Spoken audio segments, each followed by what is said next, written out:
coming on to Caravan to Midnight for the very first time, and it is my understanding that while they have individually gone on to some radio programs and so forth, this is the first time that they've gotten together as a family and come on to a televised production. And it is my privilege and pleasure to introduce to you the wife of the late Robert LaVoy Finicum, Mrs. Jeanette Finicum, Thara Tenney, it's the oldest child in the family, Brittany Beck, the middle child, and Robert Finicum, the oldest son. Welcome, Finicum family. It's great to have you with us. We are honored, and in as much as we can be, delighted to have you with us. I just wish that the circumstances had been a little different, but welcome in any case. Glad to have you. Thank you. Thank you so much for having us. We appreciate having our family on so that we have the opportunity to talk about our father and husband. You know, I realize the gravity of the situation that has brought us together here, and so I don't want to say anything that will inflame an already emotional situation. But I got to tell you, I was shocked and sickened as I watched what happened to LaVoy. I could not believe what I was watching, and yet the other part of me went, yeah, I can completely believe it, because this is the point that we have come to in this country. This was so. Did I think that he handled everything exactly right? Well, no, because that wasn't a scripted event at all. I mean, he was under pressure, but I found that there was absolutely no excuse for that to have happened other than just a brutal demonstration of brute force. So, Jeanette, if you'd like to, it would be our pleasure to just have you get us rolling here with our conversation. So I turn it over to you. Okay. Well, again, I want to say thank you so very much for having us on, and for sharing your audience with us so that we have a place where we can have our message heard. And our message really is about letting the public know the truth about what happened, the truth about my husband and who he was as a husband and a father and a man of God, and what his reasons were for being in Oregon. And so I really appreciate this opportunity to do just that. I wanted to start by describing my husband and how I saw him and who I felt that he was.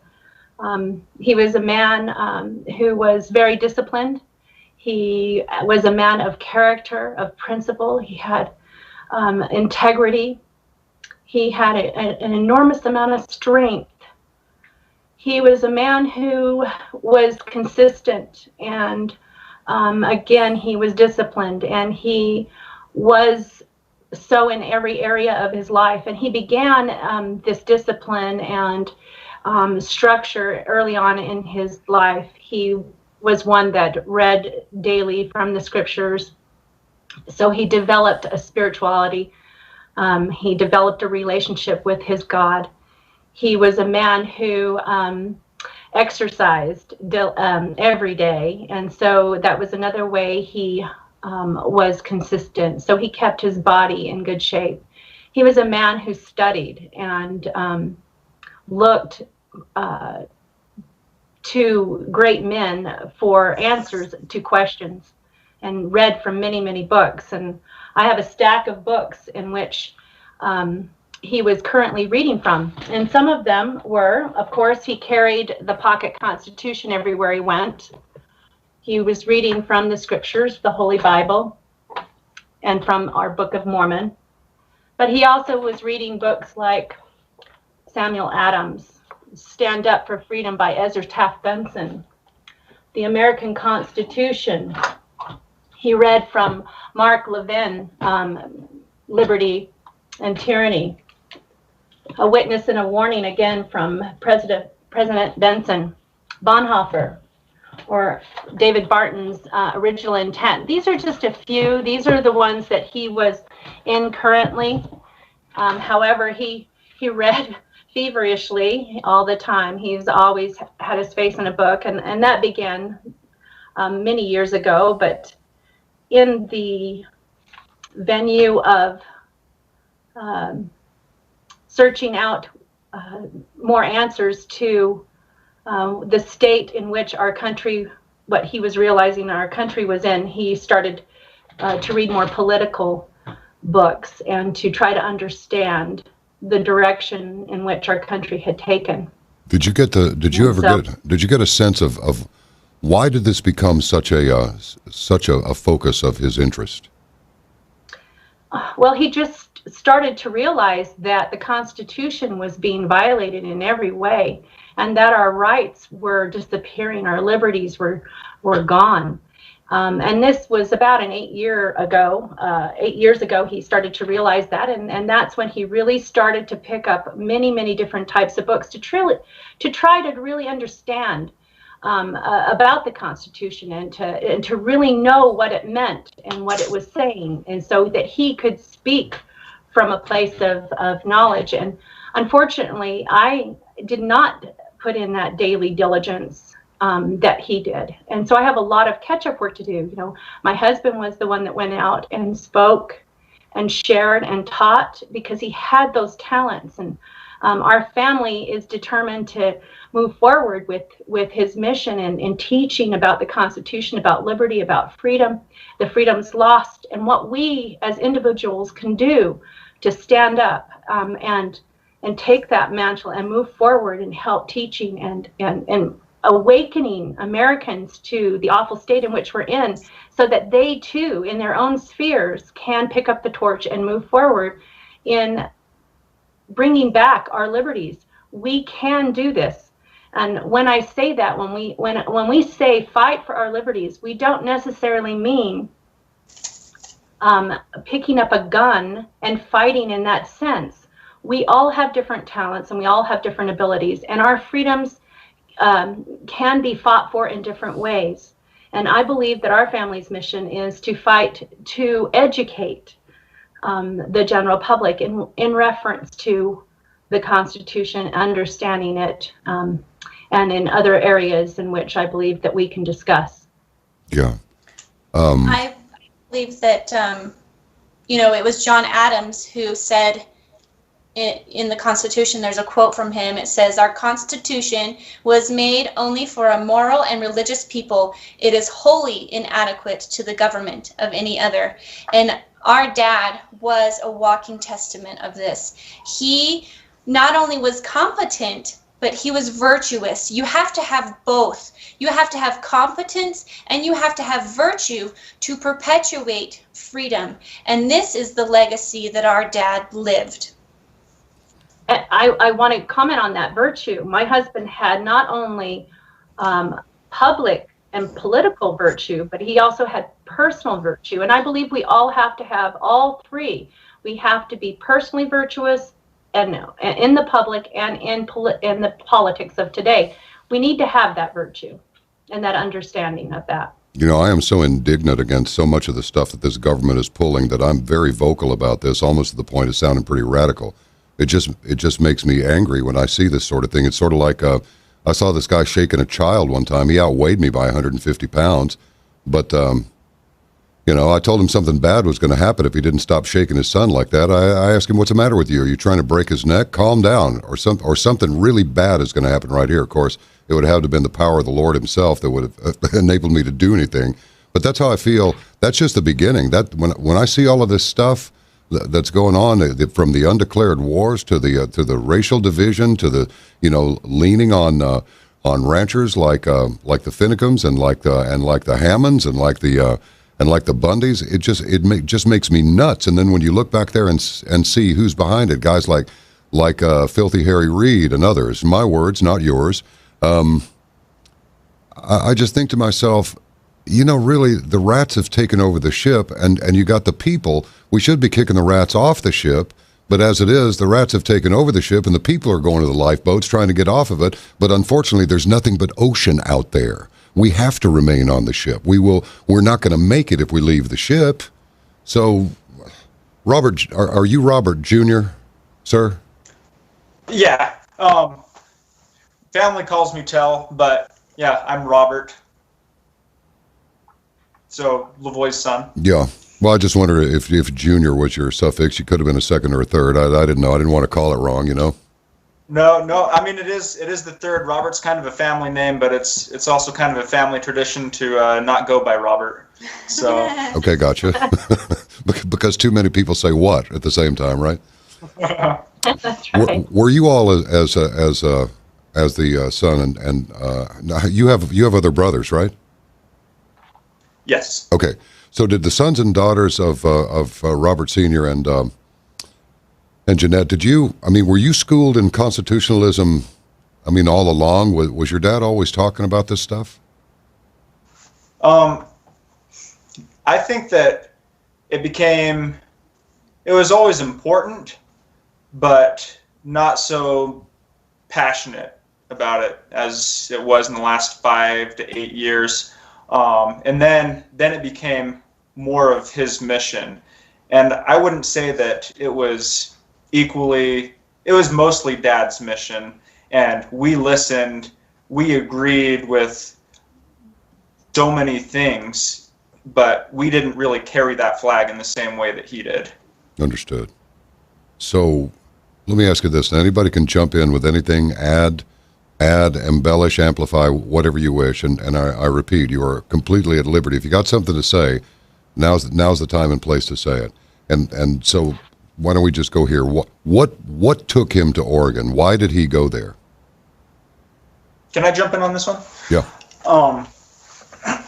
I think that's a big question that most people don't really know. When you read in mainstream media, what did all the headlines say?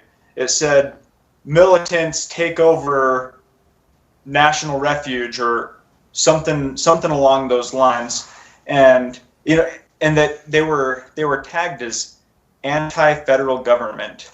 And nothing could be further from the truth. Dad actually loved the federal government, saw it as a constitutional entity, but what he was against was government overreach. And it went back to the Constitution. Article 1, Section 8 says federal government should not possess more than 10 miles square of land. That's the size of Washington, D.C., 100 square miles, so 10 miles by 10 miles. And so looking at the BLM owning the majority of the western United States, he saw that as an overreach of federal government. And so his sole purpose was to protest that, not to disparage the federal government, not to say that, we need anarchy, but more of let's have states or local governments take that proper role in maintaining the land and have it be not in the federal government's control, because it's not really part of what their scope of government should be. And that was the whole reason for it. And he had to do his own studying to discover the true principles of liberty, just like Mom had illustrated in the beginning, his big stack of books that he would be reading and that he had read. And he had to discover how these bureaucracies was an overreach of government. And his learning journey is much like my learning journey or Brittany's or Tell's or anybody's learning journey. It's line upon line, here a little, there a little. And once he gained that insight, he looked within himself and he had to make some decisions. He had to say, I either need to shut my mouth and stop talking, or I need to remain true to these principles that I know to be correct. And so that's when he had to draw that firm line in the sand. And he announced publicly on the Brian Hyde radio show in Cedar City, Utah, that he was canceling or no longer recognizing the Bureau of Land Management as the managers of his ranch. And once he was able to make that decision for himself, in recognizing that he had to honor his own personal property rights, he would then look for other people who were in the same situation as he was and see how he might help that person learn how to defend their personal property rights. Because again, it is a journey, line upon line, here a little, there a little. And when you're dealing with a big, abusive, tyrannical government who has a perverted lust for power, the odds are against you. And so us liberty-loving, principled people need to rally together in our stand in defending our property rights. And so when he became aware of the Hammond story in Oregon, he was disgusted, and he was documenting his journey of canceling the BLM all on YouTube so that the public could see. And he made a video on his YouTube channel. If anybody wants to go to that channel, it's LaVoy Finicum YouTube channel. That's what it's called, and it's titled "By Dang I'm Mad." By Dang I'm Mad. And in that video is where he describes his disgust with our federal government, how it had been terrorizing this particular family. Now, this family is not the only family who has suffered the despotism of our federal government. There is the Bundy family in Nevada. There is the Hammond family in Oregon. There is the Hages family. I'm not sure where they're from, but they had been terrorized for years. And he understood, after drawing that firm line in the sand for himself, that it was his civic duty to help these people defend their property rights. Now, if you want to be religious about it, the first great commandment says, love thy God with all thy heart, might, mind, and soul. And then the second great commandment is like unto the first. It says, love thy neighbor as thyself. If you want to look at it in a secular way, the Declaration of Independence says that all men are created equal, and that we need to, we have unalienable rights, that among them are life, liberty, and the pursuit of happiness, which is the byproduct of our use of personal property. So Dad's decision to go to Oregon was not just political, but it was religious. He knew that he had to love his neighbor. He had to provide them that support against this terrorism that they were receiving. And his example, his courage, his fortitude is something that is lacking in the men of this nation. And I believe that his being murdered while his hands were in the air, being willing to go and make that sacrifice, put it all on the altar, is what is waking up so many people who are in a sickening sleep. And so that is another very intimate reason why he found himself in Oregon. Yeah, I know. I saw an article and I read it with great disgust that was clearly visible to anybody who was watching or even listening. And there was a picture of Mr. Finicum sitting, looked like he was at a campsite, had his rifle across his knees, and he was in a kind of a pensive state. And whoever this was, this left-leaning, whatever, I might say otherwise, but I'm in polite company now. Puke, that's it. Had titled his article, Death of a Would-Be Tyrant. And I deconstructed this article as best I could, because it was clearly, this is what I call troll journalism. Just laying it out there. Tyrant, really? Death of a would-be tyrant? I mean, I don't mean to get you. I don't mean to get you jacked up, but I'm a little jacked up myself about this. And you know, I think we all know that mainstream media is bought and paid for, and I think we also know that they were complicit in covering up everything from Building 7 that nobody seems to know about except the select few here in Caravan Land and in other places. There were 2 towers that came down on 9/11/2001. There were 3 buildings that came down, and they're clearly, in my mind settled it's controlled demolition. But what happened? Mainstream media just goes right along with the official narrative. BBC threw up Building 7's collapsed, and then they lose their transmission because the building is still standing behind them, behind the reporter, and then they come back about an hour later and go, oh yeah, it's definitely down, we're going to carry on with the report, we've reestablished contact, and then the building was down. It's just so incredibly stupid. And you talking about there seems to be just a short supply of integrity, character, and guts in this country, and I see more and more and more, nothing against you, Robert, but I tell you, I see the women stepping forward going, you know what, this is wrong. And they're just shrieking at these people while the guys stand back there like a bunch of drones and don't do anything. It's unbelievable to me, but all this stuff, that song, the women are smarter. Well, I think that's true. I also think the women are stronger because they've just had it. I mean, I'm not patronizing you. I'm not. I believe it. I believe what I'm saying here. I think we know in most families how many times has it been said, Mom was the backbone of the family? How many times has that been said? Many times. Okay, so we're in agreement there.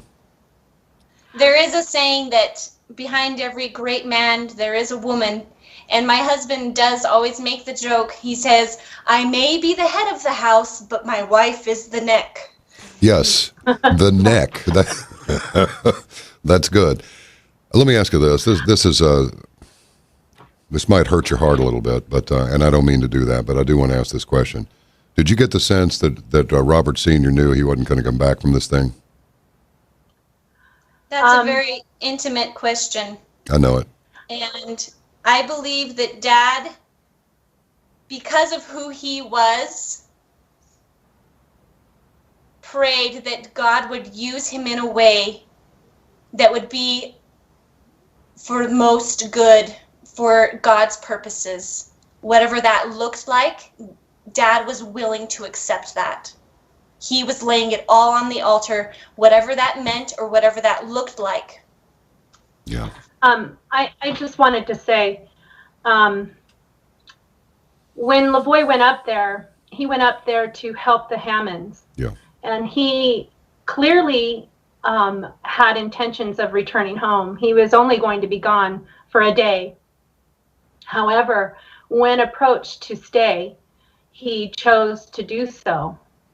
And as we corresponded the first few days, he knew that, our employment was on the line. He knew that other things were on the line. And he says, Jeanette, come what may. And there was a sense of peace in reference to that. It was okay, because I knew what he was doing. He was a man of principle, and I knew what he was doing was right.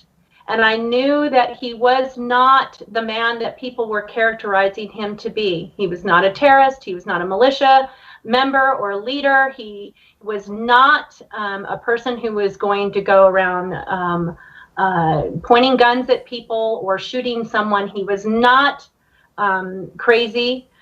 He was not a supremacist. He was not a racist. He was none of those things in which he was being characterized. So I had peace in reference to, because I knew the man and I knew what he would do when under pressure. I knew he was in communication with God, and I knew he would be directed to do what he needed to do. However, with all of that said, I also knew that he loved life. He lived life to the fullest in every way. He had every intention of returning home. He had plans. We were promoting the book. He was going on the road to promote the book that he wrote 2 years previous. And so he had every intention of returning to his family, whom he loved and who he, above everything other than God, enjoyed spending time with. So for those who feel different, he enjoyed life. And so he had every intention in living it. But being put in that position, I knew my husband well enough to know that he was not going to allow harm to come to the people in that vehicle. So when faced with what he was faced with, he was making decisions, split-second decisions, on what he needed to do and how to keep that young 18-year-old girl, Victoria, safe, and how to keep Shauna safe, and how to keep Ryan safe so he could return to his children, and how to diffuse the situation the best way that he knew how. And I believe that he showed that in the video and in Shauna's video, even in more detail, as he leaps from the car with his hands clearly in the air and running away from the truck to divert the attention away from the truck to keep those occupants safe. I believe that that was totally in his mind. And I believe that he was under a great deal of pressure. And but clearly unarmed and clearly unarmed with empty hands when he was murdered. But again, I just wanted to, I know that he had a great deal of strength to be able to do that. He knew what was coming immediately at that point. Who would not know that your life was on the line when you're leaping from a vehicle that has already been repetitively shot at multiple locations and as they were traveling? So he knew his life could be ended. And I think at that point he was willing to give it to save the other people in the vehicle. Which makes your husband and his children's father a real American hero. And I appreciate your answering my, as your daughter said, the an intimate question, because what you've just told us is that this was not some radical man that just decided, I'm grabbing my shooting irons and I'm going in right now and just to heck with it, we're going to do this thing. Rational, didn't go up there with a chip on his shoulder, went up there to help, and the only thing he was armed with really was the Constitution and the law. And then, you know, we had Shauna on the program, and she told us that even after they were out of the vehicle, they kept asking repeatedly, is there anybody else in the vehicle? And it's like, no, there's nobody else. And then they shot the vehicle up a whole bunch more, like a bunch of lunatics. The drone footage clearly shows what, if I were the judge sitting up there, I'd go, well, he's putting a throwdown gun right there next to him right now. That's what that is. He's putting a throwdown gun there. And then here comes the phony troll news report that, oh yes, they retrieved a stolen handgun, a 9mm, from his pocket. And you can see the guy putting it in his coat. So thank you for that, because this makes your father and your husband a real hero. A real hero. Not just a hero is someone who's willing to do what he did. It's not somebody who just shows up with the attitude and with the uniform on. That's not a hero. A hero is Robert LaVoy Finicum. And that's my piece, and I'm sticking with it. Because that's what I think, that's what I believe. And take the camera off me, put it back on them. I appreciate that. I'm hoping that his example of strength in the face of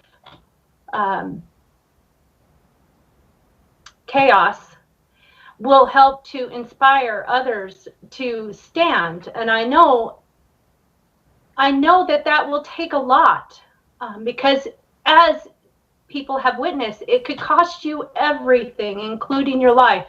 It may cost you your job. It may cost you your family. It may cost you your freedom. You may be incarcerated.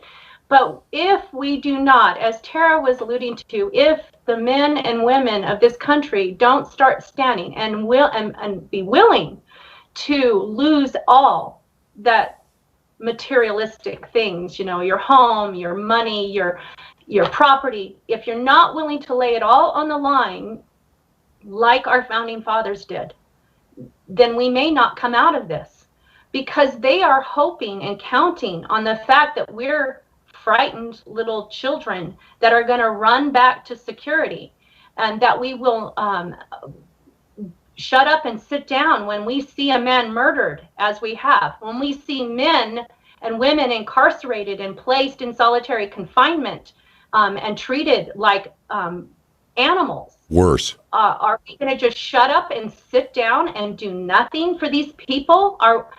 My husband is dead, and we are suffering for that. Yes, our family is without a husband and a father whom we love and adore, but we will see him again someday. We believe that. But what about the families that are suffering now? When is America going to get a backbone and stand up? Stand up, people, and demand that our government step back. And there's so many different issues. It's not just about the ranchers. It's not just about the farmers. It's not just about the miners or the loggers. It's not just about our situation that we find ourselves in. there is so many other things and so many other liberties being encroached upon that we, in our own spheres, have the ability to stand up and push back. And I really appreciate you bringing that up, Mom, because we may ask ourselves, how did America get where we are now? And how can we reverse that? And I think that it's important to point out that it is the byproduct of gross negligence. Because if we, the people, do not understand the true principles of liberty, then The Constitution. yes, then having anti-liberty policy being put into force is very easy.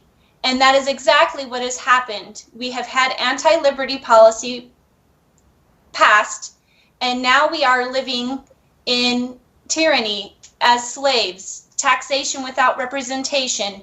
And the way to overcome this is becoming educated, but you cannot just be competent. You have to be virtuous as well to perpetuate freedom.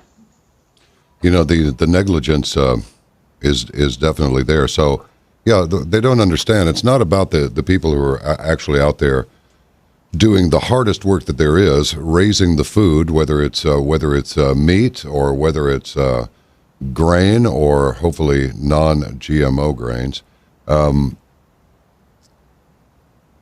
The business that your family is involved in is really making convenience for much of the rest of the nation. I mean, what you do and the others out there who the farmers, the ranchers, the people who actually work the land, who produce the one thing other than water that people have to keep going, which is, you know, food. And let's see, shall we work some, you mentioned loggers. Yeah, that designer furniture, if it's not made out of particle board, oh, that's right, particle board is made out of wood too. You know, people do not understand. They think that that the meat that they eat somehow comes into the world already packaged with a label on it. They don't understand that this beef, for example, has to be raised, and it has to be fed, and it has to be kept healthy. I mean, it has to be handled. It's a real job. You don't just sit out there, you know, with your old rifle, you know, and in your rocking chair, just kind of watching it happen so you can collect a check once you take your beef to market. That they don't get that. You know, it is. I'll tell you the thing that I think has caused this. That the question is, how in the world, what has happened in this country where you can watch video of this? I'm just going to put it this way. I'm such a blunt instrument sometimes, but when you can watch what happened to Mr. Finicum happen like that, a man standing out there with his hands up, and it's an insult to dogs to call these guys dogs, and then even after it's over, they point their lasers all over the place. What in the world has happened when we wind up with a police force like this?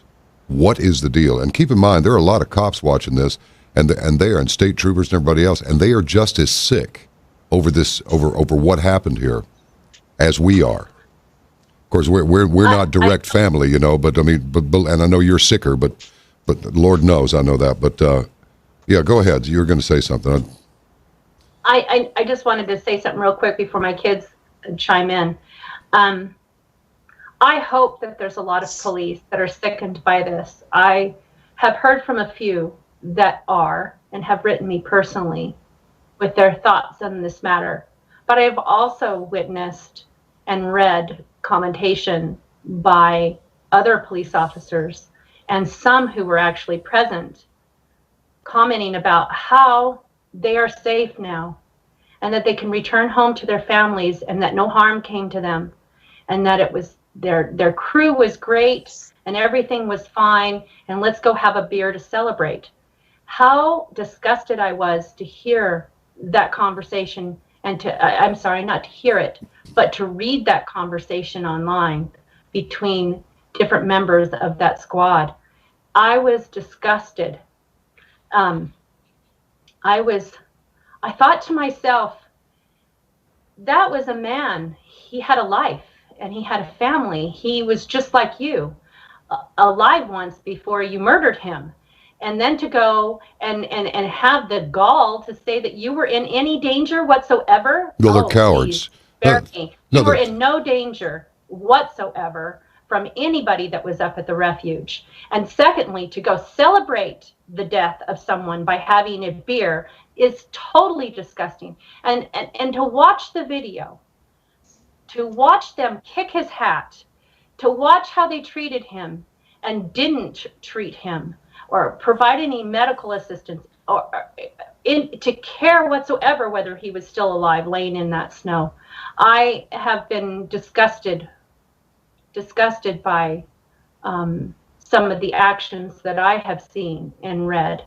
And I'm sorry if I offend any of you good officers who do have a good heart and feel for this situation. But I'm wondering about the ones that don't. Yeah, well. How many are there of you? Well, we've run into a few of those, and the cops and troopers out there, they know who the good ones are and who the bad ones are. And as far as I'm concerned, anybody that would have a conversation like that and post it online is nothing but a damn coward. And that's just how I see it. You got your body armor, and you got your pistol, and you got your M4, and you got your shotgun, you got your mace, you got your cuffs, you got your baton, you got your taser. Can't hang another piece of gear on you. But somehow, you horrible sniveling little weenie, you are somehow in danger. Oh, really? I got an idea. Why don't you pick another career like food service or housekeeping? Okay, I'm not pulling the Finicums into this. These are my words. So swallow them. I have a comment. Yeah. Alas, the scriptures are true. That it says, in the last days, the love of man will wax cold. Isn't that what we are seeing? Yes. Now, I want to turn to the Constitution. Before its development, people suffered what they called absolute despotism. And I looked up what that word despotism means, and it means the exercise of absolute power in a cruel and oppressive way. These, our founders, were dealing with men who were seeking power. They were dealing with men who sought for the honor of the world. They were dealing with people who stomped on the glory of God and put it in awe. They were dealing with men who were not concerned about the freedom and welfare of our country. Now, when we're dealing with leadership like this, tyranny cannot but help be the byproduct.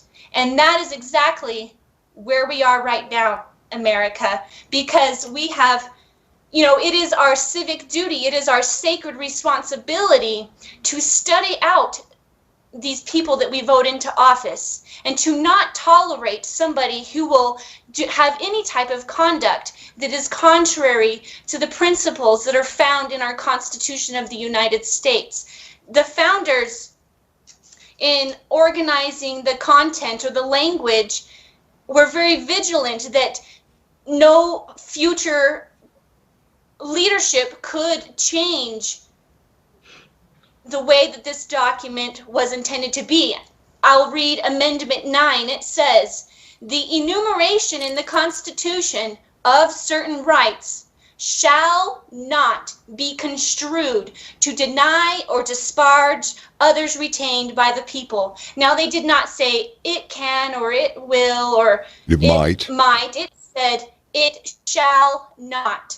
This amendment, to give a little bit more insight and explanation of it is the underlying purpose, rationale, and function is to secure the ongoing protection of said rights and cannot be changed or repealed to mean anything else. So in other words, if there's any type of legislation or bill or another amendment introduced to Congress that may infringe upon our life, liberty, and pursuit of happiness, that it should not even be considered.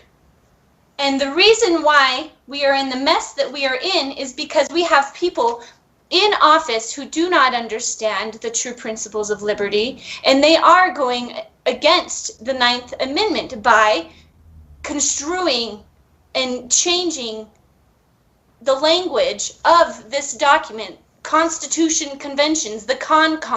It's evil. Well said. John, I wanted to comment on something that you were talking about, is, asking how in the world could we get to a place where our own law enforcement, the people that are here to protect us, basically unjustly killed our father. And, I agree with you. I think that right now there are more good people that wear the uniform than not. And I've known too many cops to believe otherwise. I think we're still in a place where the good outnumbers the bad. However, all it takes is for those good people to do nothing, for us to lose our rights and our freedoms. And I'll admit I'm more disillusioned now by the FBI than I was before. I had known some very upright individuals who were in the FBI even. And I think that there's a place for the FBI. Maybe not dealing with a dispute in the West with ranchers, but maybe back in Chicago dealing with mobs and with the mafia. That's something that's probably more what they should be dealing with. They're very out of their element, and I just can't even believe how it was handled. I mean, whoever oversaw, what did they call them, the hostage rescue team for the hostages that it was such a peaceful protest. People, reporters, even reporters who disagreed with the protesters fiercely, I mean, they were able to hold peaceful conversations, and there was no pointing guns at anybody until our dad was killed. And I just can't believe what some people with authority in the FBI did to try to cover this up. First of all, to kill a man, and then to cover it up and paint a narrative when they realize that they're going to come under scrutiny. And aside from just how crooked it is to kill our father, which that's what hurts us the most, but they try to cover it up with painting this story, breaking precedents and releasing a video, and with all their dash cams and their body cams that had audio, those were completely ignored. And I can understand going through a legal process where you release information according to the guidelines that are set in investigations and have those done by a third party. But that was completely ignored because they realized this is going to be very bad for us. Let's release the one video that we have that somebody's going to be able to see what they want to see. And people that thought that these were militants and dangerous men, if we tell them that he was reaching for a weapon, they'll believe that he was reaching for a weapon. And that's what you saw. I mean, a lot of people just reading these mainstream articles, they're like, oh yeah, looks like he was reaching for a weapon because that's what the FBI said. And what did they say about the eyewitnesses? What did they say about Shauna Cox and Victoria Sharp, who from the get-go told these corroborating accounts? They called them liars. Yeah. They said these people are obviously lying. But then what happens? The Victoria Cox's video comes out, and lo and behold, she was telling the truth the whole time. It was obvious, like we had no doubt from the get-go that it just seemed to make sense. That was absolutely the truth. But America didn't even really see Shauna Cox's video because it was old news. Mm-hmm. The FBI played it very smart. I mean, they released that video breaking their own protocols to paint a narrative, a lie, because they knew it's a psychological term of anchoring. If you paint a story from the beginning and get people to believe that, even if a truth comes out later on that contradicts it, people aren't gonna just have a contradictory opinion and do a 180.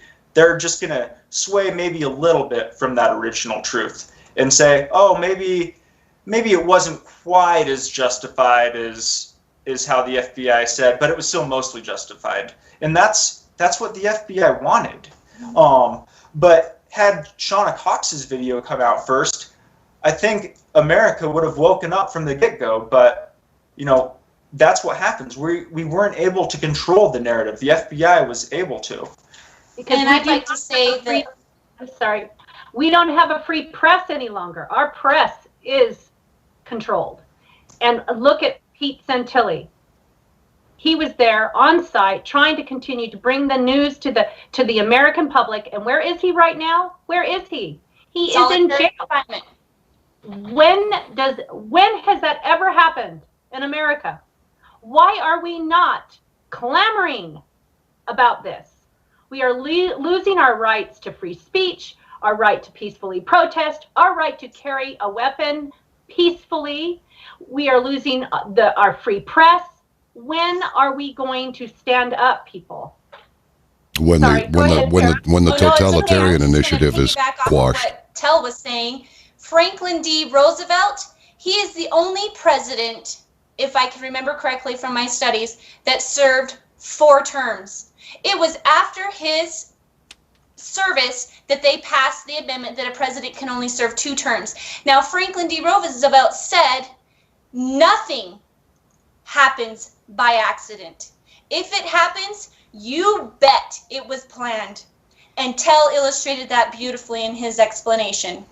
Yeah, and I think it's all been part of their agenda for a very long time. If you keep the people in ignorance, then the better to control them. And what have they done? They've changed our history books. They stopped teaching the Constitution in schools. And so when our dad went up there and he was teaching the Constitution and how our government is overreaching and tyrannical, and people were actually listening and waking up, they weren't happy with that, and so they had to do something about it, and then that's why he was murdered. Yeah, going Amen. back.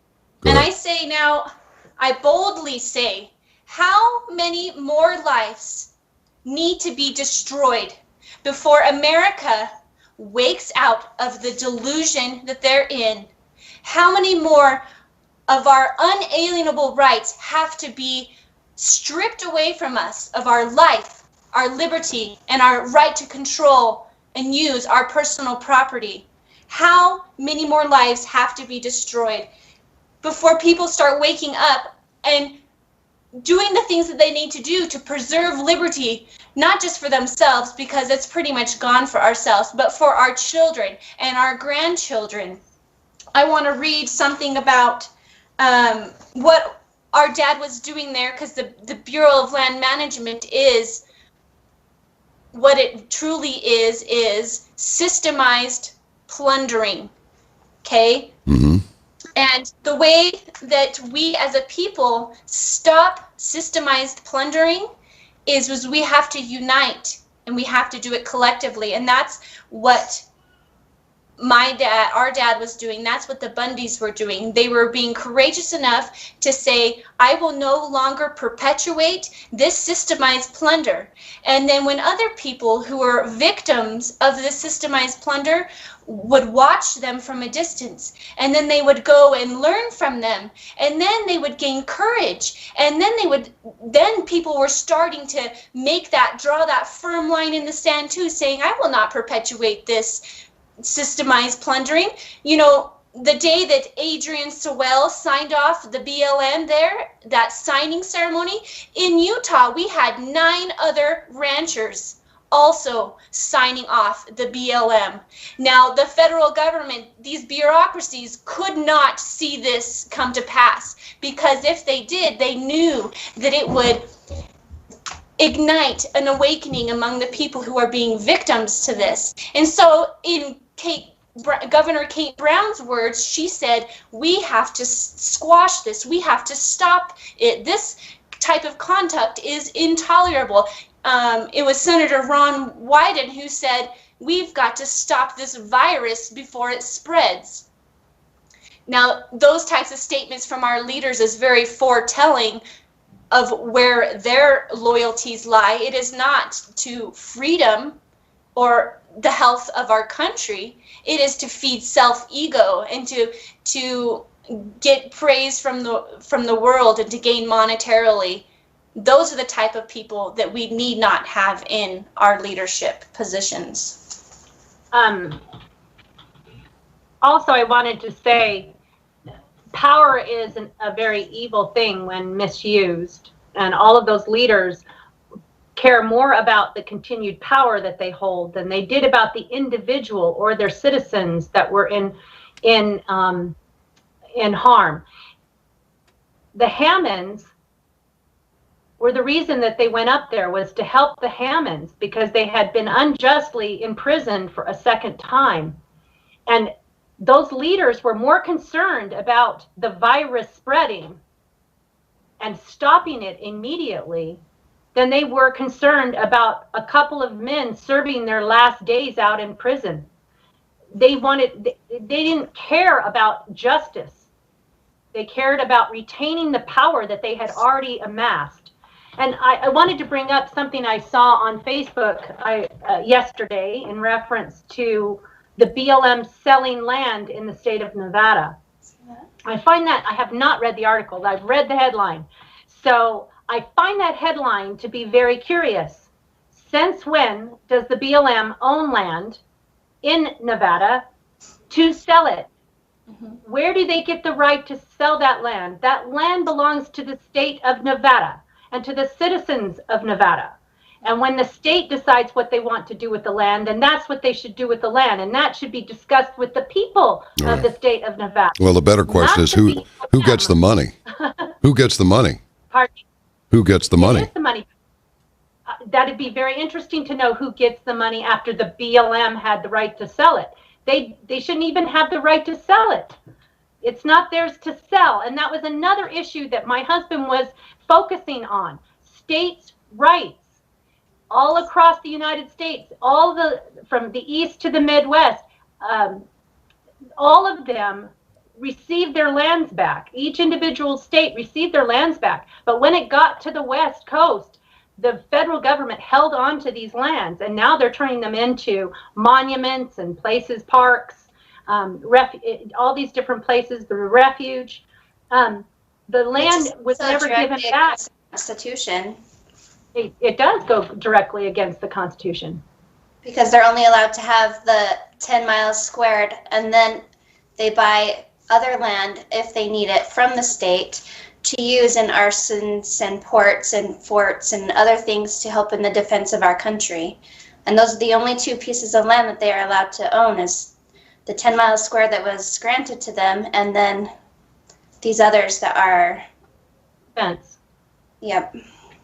Yeah. So that's very interesting that, there's so much that we the people need to understand. And I'll go back to that. How can we make a difference? We can make a difference by first making a difference within the individual, ourselves. If we take responsibility and start educating ourselves individually about what our rights are, what our liberties are, studying the Constitution, reading some good books that will help explain these principles and these things to us. I know that that's where I am starting. I held on to my husband, and I learned from him. I didn't put the time in myself as he did. That's why he was so articulate. That's why he was so able to teach. He had read so much and studied so much that he was able to teach at a level that we understood. Someone who hadn't done the homework for themselves. There are so many of us like that, but we need to start with ourselves. Start by educating ourselves and understanding what it is that we are losing here. So then we can then be that person within our family unit that will help teach our family what they need to understand and what they need to know, so that they too can be a force for good and helping to turn this around. So I believe that that's where we need to start, is with the individual, with our families. And then once we have that understanding, then we can make and be that force for good and change within our communities at the local level. Get involved. Get involved in the things that you can make a difference in within your own towns, your own cities, within your own counties, within your own state. We have to start speaking up where we are and in the things that matter to our families. In our specific situation, it was ranching. That's what we were doing.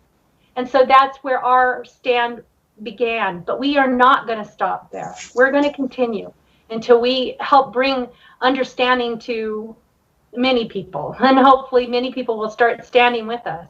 Let me ask you this. Just anybody can answer this one who wants.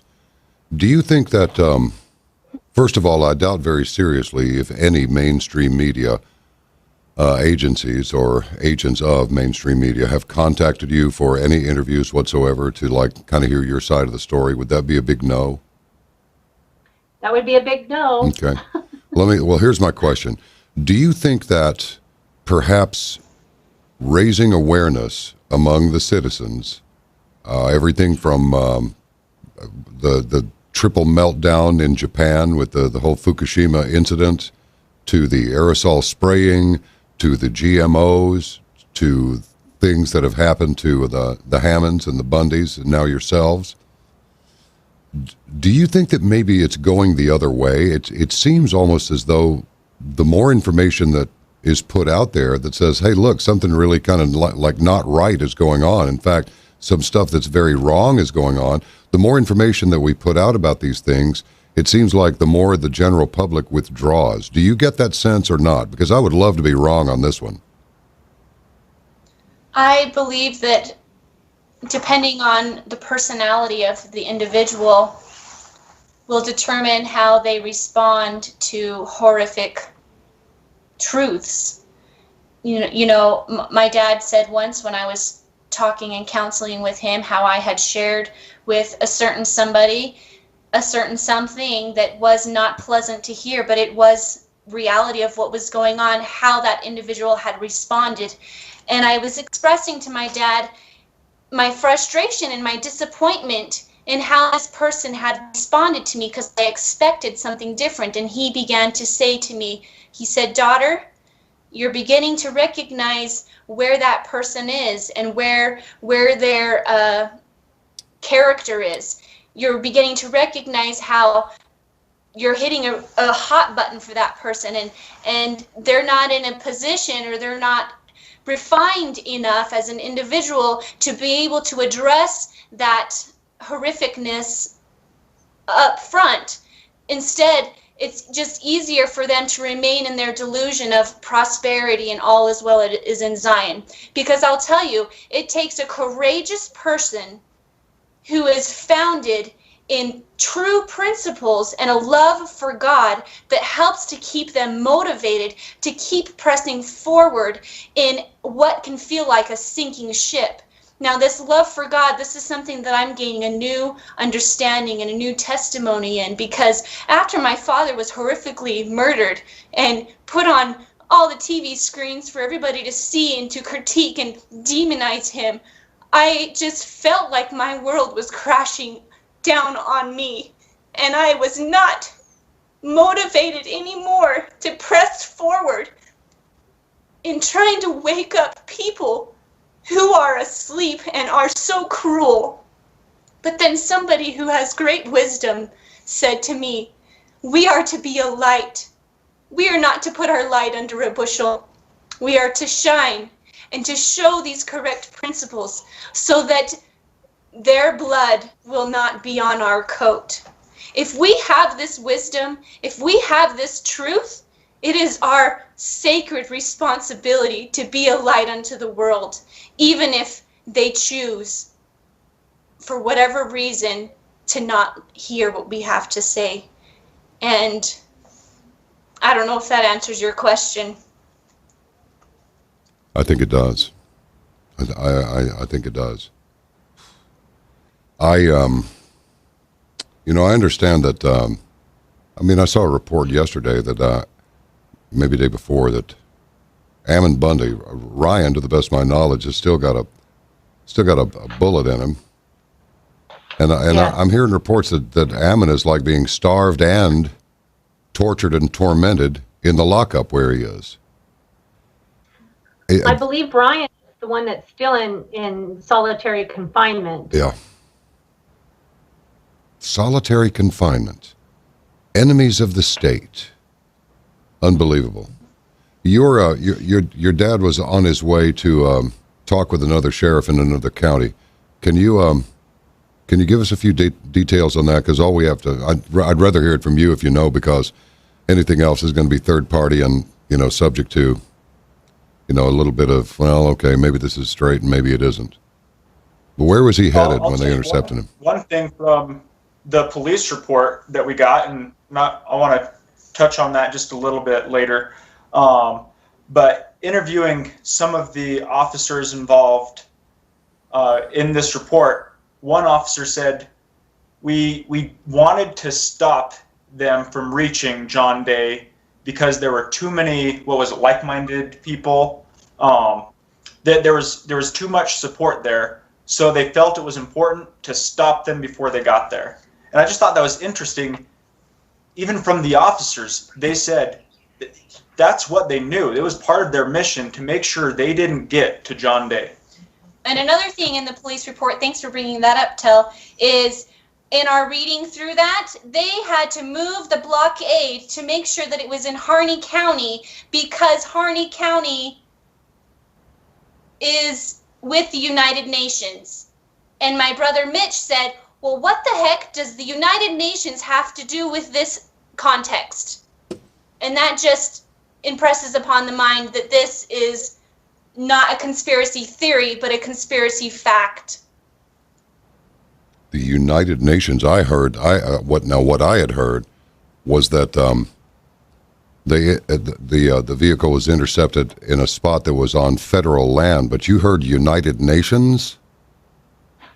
What we heard was, in the police report, that John Day, the county in John Day, was a UN-free zone. And so they were not allowed to have the blockade in that county because it was a UN-free zone. Therefore, they moved it back to the Harney County, where the United Nations is acceptable, I guess, accepted in. And so I find that curious. You want to we don't know all the details. That was just in the report of what the officer said, that they couldn't let him get to John Day because that's a UN-free zone. Hard to know exactly what that means. Yeah, what does that mean, and why was that relevant? Why?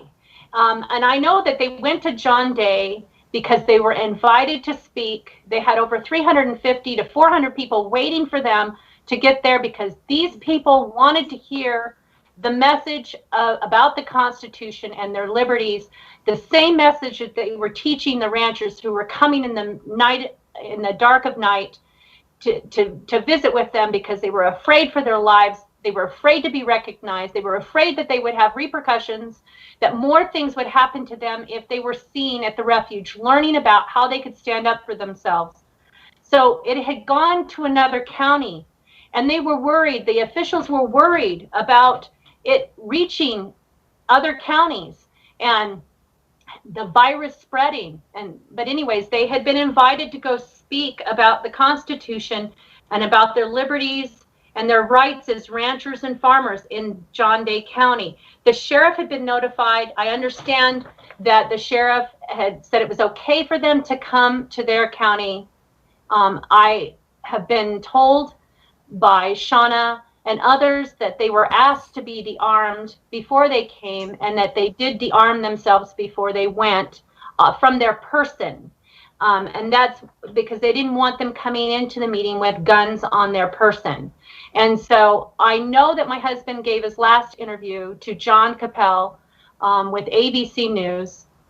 And just after that last picture was taken of him leaning against the building in a cowboy pose that John requested him to make, they laughed about it, he said. And then he went inside and he changed his clothes. And I know that he put on different clothes because we have some of the other attire that was in that very picture that John took. We have that jacket. We have his things, some of his things. We know that he left his guns behind because he was asked to. And we have his holsters and we have things.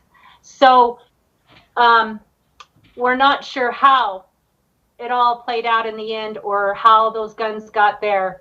But they did go to John Day to speak about freedom, and to help the ranchers and farmers learn how they could stand up for themselves, and to give them courage and strength, and to help them realize that there were other Americans in this country that cared about them and that were willing to stand with them. And my husband was determined not to leave until every rancher had what they needed to have from them. He was wanting to stay until he could help no more, until he needed to come home. Yeah. You know, Dad, when I was up there in Oregon and I took my children, they were not in harm's way. And when we were there walking down the hill after the press conference, Dad shared his sacred experience on his confirmation from his higher power, from his God, knowing that what he was doing was pleasing unto his God, which was what motivated his use of agency. And he shared the story of how an eagle flew down and swooped right in front of him, and how at that point he had such peace within himself, knowing that he was doing what God needed him to do. And he used the term, "I'm crossing the Rubicon." And for those who don't know what that idiom means, it is to pass the point of no return, as it refers to Julius Caesar's army crossing the Rubicon River. And this is what my dad likened his adventure in Oregon, crossing the Rubicon. And when we as a people suffer enough despotism, enough tyranny, it forces the people to, if you will, cross this Rubicon. Because when we are being terrorized, our rights are being taken away, we are forced to either do something or just lay down and be walked all over. And my dad had courage, and he had virtue, and he was competent, and he crossed the Rubicon, and he was inspiring others who were being terrorized to do the same, to stand up and honor their property rights. Mm-hmm. You know, this might be interesting to you all. I've been looking at, as you've been speaking, I've been looking at this UN free zone thing, and there are a number of websites here. A simple search will bring them up for you. This is a UN free zone. United Nations keep out. Utah town goes UN free. High Country News. Status on UN free zone communities from UN Watch. And then there's a little thing like they'll put a box there with some bold print that they do for definition and so forth. And it says, the law, with quotes around it, Kessler refers to, was passed by the Council 1 week earlier on Independence Day. It establishes Rubicon as a UN-free zone and requires that all United Nations supporters affix a sign to their homes and businesses that says, UN work conducted here. Now, going to this thing from Freedom Outpost, it says, and this is rough even reading the titles, so I'm please don't think I'm insensitive, okay? It says, Prelude to Murder. Let's shift back to 2016 and further examine the incidents which occurred around the aforementioned Malheur Reservation protests and all the ancillary events that surrounded it, specifically the murder of Robert LaVoy Finicum. And now we come down to this little section that says UN hit squad. Some of the officers involved in the LaVoy Finicum murder were called into the offices of the Oregon State Police on 31 January 2016 for interviews. The author says, I will include the link to the entire document below, but for the purposes of this article, I'm going to include a brief excerpt to illustrate the outright treason spoken by Officer 1. Officer 1 was asked if he had any information as to what kind of support or how many supporters that Ammon Bundy and his friends had in the neighboring city of John Day. The quote below is how he answered, seen on page 111 of the accompanying document. And you can get this, everybody, at freedomoutpost.com. And just do a search. The rest of it is documents show officers who murdered LaVoy Finicum chose United Nations over U.S. Constitution. So that'll get you there. And here's Officer 1's quote. Now get this. I knew going into it that there was a sheriff in Grant County that was supporting the movement or the ideology behind what they were pushing. I knew that there was a large amount of community members in Grant County that supported their beliefs and that had similar constitutional beliefs. And to the point of the Grant County making it clear they are in a UN-free zone. And so that knowledge was known to all of us. So my next question is, what? UN-free zones? When's the last time anybody mentioned anything about a UN? What's all this about UN-free zones? I never heard of such a thing until this moment. I know, I would like to understand that too. And I find it interesting how the officer is talking about how the people in John Day County believe in the Constitution as if that's something that they shouldn't be doing. Oh, I don't know, the way you read it, it made me feel like these were all check marks against them. Since when? Since when in the United States can we not believe in our own Constitution? You know, the purpose... Is that being considered radical? I'm sorry, Tara. No, I'm sorry. It's important. This is really key. This illustrates how Americans do not understand the principles that is in the bedding that liberty lies in. The proper role of law is to support, sustain, protect our unalienable rights, which is life, liberty, and the right to control our personal property. Instead, law has become lawless in that it creates these bureaucracies that systemize plundering. Mm-hmm. And the individual matters not anymore. The individual does not matter. And those rights were for the individual, not the collective, for the individual. Mm-hmm. I also wanted to just highlight just a little bit here, talk about how the press and the powers that be like to create the narrative and pit groups of people against each other. And I'm referring to the Indian population. My husband grew up on the Navajo reservation. He served his mission in the Dakotas with the Native Americans there. He has a great love for the American Indians, and he was so worried about the state of their artifacts and how they had not been kept care of, that he made that video out of concern and love and wanted the Paiute Nation to be aware of how the government had mistreated the artifacts. But how was it portrayed in the media? It was completely twisted and turned around for everyone to jump on the bandwagon, to demonize them further and to pit the American Indian against this group of people who were actually trying to stand up for them as well, and for their artifacts and for their heritage being destroyed, and how the media took that and completely twisted that around. And I was impressed that they were able to have one lady come in to verify. She wasn't from the Paiute tribe. She was from a neighboring tribe, and she came over to look at all of the artifacts and document for herself and for the Paiute Nation the actual condition of those artifacts in the care of the people at the refuge. And I was there that day that lady came and made that video with Ryan Bundy.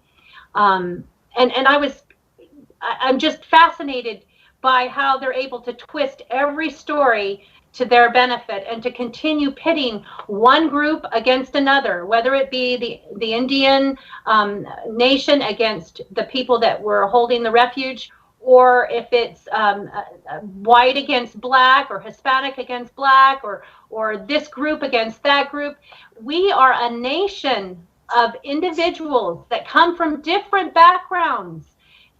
And we need to come together to fight for our liberties of this country in which we all belong to. And we shouldn't allow the press or the powers that be continue to separate us and divide us by teaching us to hate each other for our differences. We need to embrace each other and welcome the differences that we bring. And so that's just another one of my many things that I noticed throughout this whole ordeal. We need to learn to love each other and embrace each other and support each other and gaining back what is rightfully what belongs to the people of this nation. While Dad was up in Oregon, he did an interview with a controversial reporter who kept pushing the idea that if Muslims were there, that the reaction would have been a lot different. And Dad said, he said, I'm quoting him, that freedom is colorblind. Freedom has no color.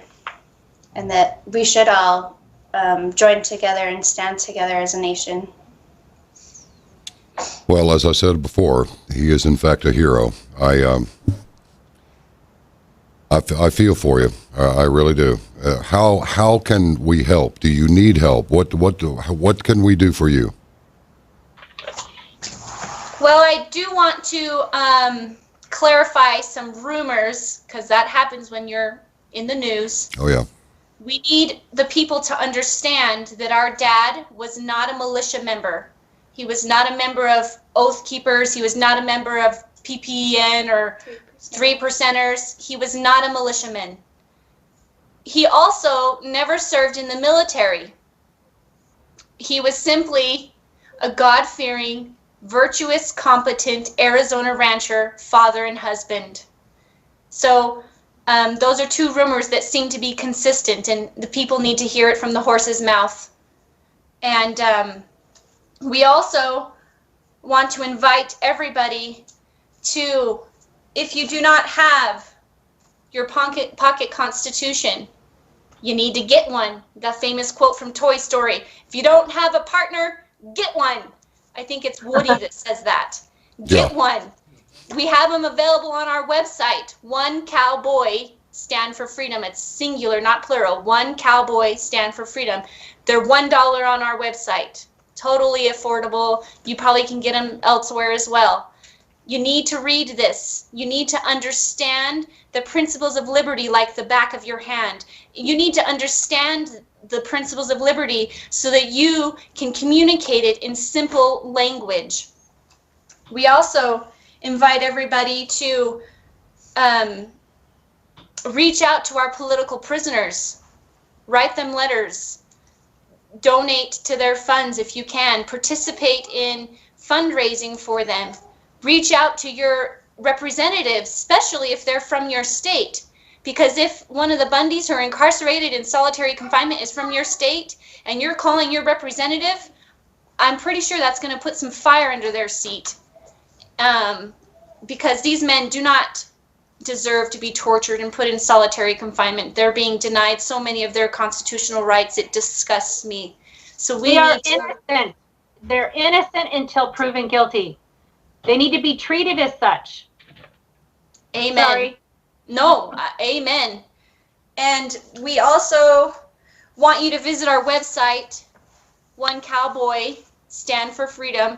On there is our petition. There's a button where you can click on to sign our petition for a congressional investigation. Now, I don't know if it will lead to this, but we are preparing as if it might. I've spoken personally with Congressman Jason Chaffetz, who is in charge or oversees congressional investigations, and I just sat there and I sobbed like a little baby because he just alluded to me the reality that it will probably take 7 years before it would even reach his desk. And I understand the process, but it made me cry. So we're gathering signatures. So if you feel so inclined, please go on our website and sign our electronic petition. Also on our website, you will find a button that says, how can I help the Finicum family campaign? And if you have different talents and skills or networks that might be helpful, we invite you to fill out that form because we are launching a campaign in July. It's the 6-month, I hate to even call it anniversary because that's a positive word, but the 6-month anniversary of our husband and father being assassinated, and we're launching a campaign and moving forward his message of the Constitution in its original intent, proper role of government. And so if you would like to help in any way, you can fill out that form. And we also have my dad. This is the book that he wrote 2 years ago, or almost 3 years ago now. A little closer, can you see it? Yeah, Only by Blood and Suffering. What's that? The title is Only by Blood and Suffering. Yeah, Regaining of Lost Freedom. And this is a novel. He wrote it. He felt inspired to do so, and he did a fantastic job. And in this story, he teaches the principles of liberty on an emotional level. He is able to grasp the reader's attention, and most people say once they pick it up, they can't put it down. And it teaches the consequences of the individual versus collectivism. And there's no right or wrong answer in this book. There's some pretty controversial things that he writes about in here, and the goal was to get people thinking, and he accomplished that. And so this is my mother's sole source of income right now, is through my dad's hard work and inspiration in writing this novel. And so that is also available on our family website, One Cowboy Stand for Freedom. So we invite you to buy this book, to read it, and then to leave your thoughts, what you thought. We have a Facebook page. It's called LaVoy Finicum. It's an author page where you can leave your review of the book. So that is some action items. And it's actually, you may think that it's a informational book. It's really a fictional story, kind of an action story that is really engaging, but it gets you thinking is what it does, and helps you recognize, where do I stand on this, and what am I going to do when things get scary. And I also wanted to mention, it's easy for us to lose hope. I'm an optimist by heart, but going through this experience, there were times where it really seemed pretty dark and hopeless.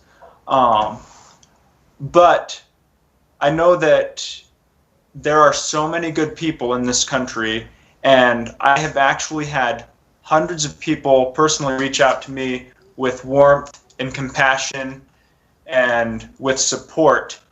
And that has been the overwhelming feeling. I firmly believe that there are more good people in this country than otherwise. And a lot of great things have already happened. It's easy for people to think this is a lost cause. This is something, even if they don't agree with what some government agencies or agents have done, it's easy for them to think there's nothing that can be done about it. I mean, this is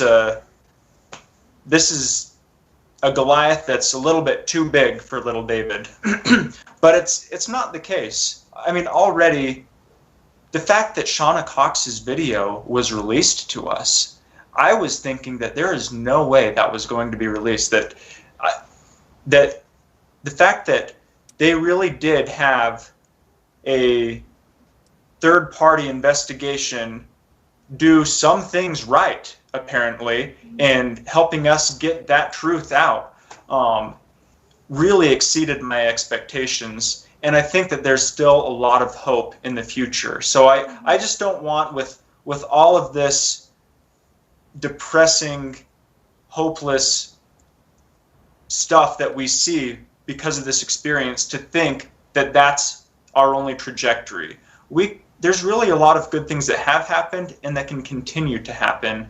And even if it's just a little thing that any of us could do, no matter how small, if we can do something, it's a step in the right direction. And collectively, we can really change things and turn it around. That's beautiful. Many hands make light work. And we all have a part and a role that we can play in helping to bring back the Constitution and push back the federal government into their rightful position. I too want to echo what Tel had to say so eloquently. I have received so many letters and cards, thousands of correspondence from thousands of people across this country and even out of country. People are watching this from everywhere, and people are aware, and people are kind and thoughtful and generous and compassionate and so loving towards our family. And I know they are with the Bundys, because I've heard the same thing. And all the people who are incarcerated, I know that everyone is praying for all of the different people who are in jail right now. And I just want to take the opportunity to thank everyone who has done so in communicating with us. It has given us that hope that we as a family who have suffered this great loss of LaVoy, it has given us hope to move forward and to have the courage and the strength that my husband pleaded with us to have. He said to me as I was leaving, he says, Jeanette, he says, take courage, have faith, God is in charge. He believed that, and I believe that. And I believe that the American people are a kind and generous people, and we're a strong people. And we have a great deal of work to do, and we can pull together to accomplish that. And I have that hope, and I am grateful for where we live. And I'm grateful for this country and for what it has brought into my life. And I'm grateful for all of you that have helped us in so many different ways. And I thank you so very much from the bottom of my heart. We thank you very much. Go ahead. Tel has one more action item. Yeah, you were also asking, what people could do if there's anybody that would like to support in a memorial run. It's kind of a spirit run or virtual run or walk that people or even ride on horseback, however people want to do it. It's just something that people can do from their own communities on their own in their own time. You can see through our website, there's a link to sign up for this memorial run, and what you get out of it is a belt buckle, and what you can either support the Finicum family or the Bundy family, and there are custom-made belt buckles with the respective brands. Really, it's a fundraiser is what it is, and it's to help with the legal fees for this fight. But just something that people can have that belt buckle and be able to get some time outside thinking about the cause and about what has happened. And I guess I'll just close with my closing thoughts. I want everyone who can hear the sound of my voice to understand that I'm petitioning my Maker, that I might be granted the courage, the wisdom, the fortitude, and the humility to move forward in a powerful way. And I invite everyone to join me in doing that, because if we don't have these things, we will become victims. We will become tyrants ourselves in seeking to be leaders, because that is the natural man tendency when a man is not motivated by his love for God. We need this wisdom, and we need courage, we need fortitude and humility. And that is what I'm doing, and I invite everybody to join me. And I too have hope in this nation. I too know that there are great, virtuous people out there, and I invite those people to decide to start acting a little bit more, to get involved a little bit more, to not just be virtuous, but to be a doer of the word. And that is what we need. And I'm going to end by saying, you know, in the scriptures, it talks about how in the last days that the women and children will be crying, "Where are you, men of God?" And I can say that is my cry, because my man of God, my father, he's now in the next life. I think I can speak for my mother in saying that that is her yearning. Where are you, men of God, that will step up to this mantle, to this holy sacred honor that we have to maintain our liberty?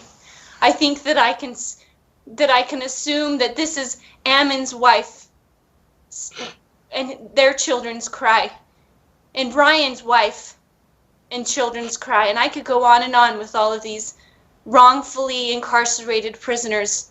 Where are you, men of God? Please step up to the mantle. Be the men that you are, not just in virtue, but in your actions. Get involved. Make the difference that you can, because you can. May God bless you all, and let's stay in touch. Thank you so much for sharing of yourselves this way, and please accept the condolences from many thousands of people for the loss of Robert, who, even though he's not with us now in this physical world, may have gained the right kind of power. Yep. That's what it's about, folks. It's about the families, it's about the children, it's about the wives and the daughters and the sons. That's what it's about. When I hear a child cry out like that, that's what we're doing this for. It's not just all about us. It's about who comes behind us as well. Thank you, John. Thank you so much. Thank you so much, John. Thank you for having us. We so appreciate you having us on your show. Thank you. Thank you for being here, and just know I just signed your petition, and that's ONE, one Cowboy, stand for freedom. Do not put a number in there. Spell the word ONE. There's a petition there to push for a congressional investigation, and we should have one. It's the law, and they who administer the law have now broken it, and they should be brought to justice. We'll talk again soon, Finicums. Thank you so much. Thank you for having us. Bye-bye. That's it. Bye-bye. And it may cost you everything, but that's okay. I want to kind of end a little bit with a story. You know, Christmas morning, Christmas Eve, there was a gentleman that I have great respect for called George Washington. He crossed the Delaware with his soldiers, and he took on the Hessians, the British Hessians, and you know, he lost not one soldier to the armed conflict. There was 150 that were wounded. But he did lose two that died before they even got there. 2 men froze to death before they arrived there. And the bloody foot tracks could be traced in the snow. Now, why is my life more valuable than their life? They gave their all, didn't even get the chance to fire their musket. They died frozen. I'm sure they had loved ones, mothers, fathers, probably children, that their dreams were cut off, but they gave their all for this freedom. Why do we reap the fruits and the rewards of their sacrifices, and then when it comes down to this time that we don't stand up? Will you be able to hold your head up? Will I be able to hold my head up when we meet together? If I don't stand, I can't.